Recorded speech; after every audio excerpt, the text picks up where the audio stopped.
réussir ses investissements est difficile mais pas besoin d'être un génie pour y arriver. En fait, Warren Buffett plaisantait même en déclarant que réussir en investissement ne dépend pas du chi s'il est supérieur 25. Si vous n'êtes pas plus bête qu'un autre, la seule chose dont vous avez besoin est d'assez de tempérament pour contrôler vos pulsions. Source de déboire en investissement. Plus que toute autre chose, être un bon investisseur demande une rare capacité, reconnaître et surmonter ses propres faiblesses psychologiques. Nombre d'études académiques et de manuels spécialisés de finances comportementales essaient d'expliquer pourquoi les gens prennent des décisions financières contraires à leurs intérêts. Certaines thèses avancées par la finance comportementale peuvent aider l'investisseur particulier. Voici quelques biais psychologiques classiques qu'il est bon de connaître. L'excès de confiance en soi. La présomption fait référence à cette tendance bien humaine à penser que nous sommes meilleurs que nous le sommes réellement. C'est, par exemple, ce qui pousse 82% des personnes interrogées à dire qu'elles font partie des 30% de meilleurs conducteurs. De plus, lorsque les gens affirment qu'ils sont sûrs à 90% de quelque chose,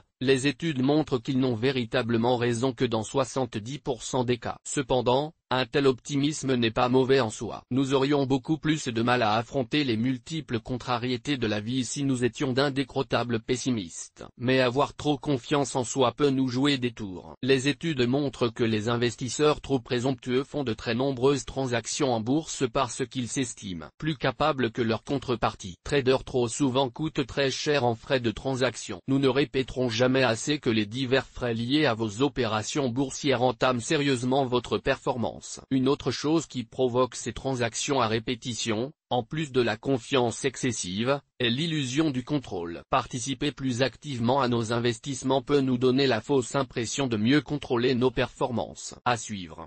2009, Café de la Bourse. Com.